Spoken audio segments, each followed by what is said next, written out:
இந்த பக்கம் பார்த்தீங்கன்னா நம்ம முஸ்லீம் சமுதாய மக்களுக்கு அவங்களோட சொந்த இடங்க அதை வாங்கிட்டாங்க. அவங்க குழந்தைங்க வந்து இந்த மதரசா அந்த பள்ளி படிக்கிறாங்க. ஸோ அவங்களுக்கு அவங்க தொழுகிறதுக்கு அவங்கன்னு ஒரு இடம் கட்டுறாங்க. அதுலேயும் பக்கத்துலேயே திமுக காரங்க பிரச்சனை. இதெல்லாம் இங்கே கட்டக்கூடாதுங்க அப்படிங்க இப்படிங்கன்னு. மாற்றுக் கட்சி நண்பர்களுக்கு ஒரு வேண்டுகோளாக நான் சொல்லிக்கிறேன், நீங்கள் என்னதான் அவங்க கூட கூட்டணியில் இருந்தாலும் நீங்க உங்களோட கட்சியை வளர்க்கறதுக்கும் நீங்க முடியாது. உங்களுக்கான உங்க மக்களுக்கு நீங்க செய்யணும்ன்றத நினைச்சாலும் அதை நடக்க விட மாட்டாங்க. அதனால நீங்க நல்லா புரிஞ்சுக்கோங்க. இனி வரும் காலங்கள்ல அதெல்லாம் கொஞ்சம் சிந்திச்சு கொஞ்சம் தயவு செஞ்சு வந்து செயல்படுங்க.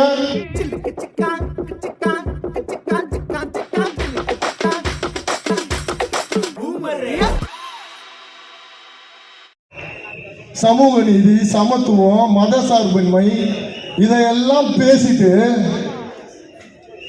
அவங்க வந்து என்ன பண்றாங்கன்னா, ஈஸ்ட் தாம்பரத்தில் பார்த்தீங்கன்னு வச்சுக்கோங்களேன், ஒரு சர்ச், அந்த சர்ச் கட்டுறதுக்கு அங்கே அவ்வளோ பெரிய பிரச்சனை. இது கவர்மெண்ட் இடங்க அதுங்க இதுங்கன்னு சரின்னு சொல்லிட்டு பாவம் கிறிஸ்துவ மக்களுக்கு அந்த பக்கம். இந்த பக்கம் பார்த்தீங்கன்னா நம்ம முஸ்லீம் சமுதாய மக்களுக்கு அவங்களோட சொந்த இடங்க அதை வாங்கிட்டாங்க. அவங்க குழந்தைங்க வந்து இந்த மதரசா அந்த பள்ளி படிக்கிறாங்க. ஸோ அவங்களுக்கு அவங்க தொழுகிறதுக்கு அவங்கன்னு ஒரு இடம் கட்டுறாங்க. அதுலேயும் பக்கத்துலேயே திமுக காரங்க பிரச்சனை. இதெல்லாம் இங்கே கட்டக்கூடாதுங்க அப்படிங்க இப்படிங்கன்னு. இப்போ இதனால என்ன ஆகுது, நீங்க தான் வந்து உண்மையான பிஜேபி பி டீமே. இதுலயே தெரிய வேணாம் சிறுபான்மை மக்களை எவ்வளவு வஞ்சிக்கிறீங்கன்ட்டு. உங்க கூட்டணியில் இருக்க கட்சிக்காரங்களே இந்த மாதிரியான சில விஷயங்களை இறங்கி பண்ண முடியாத சூழ்நிலை தான் இங்க இருக்கு.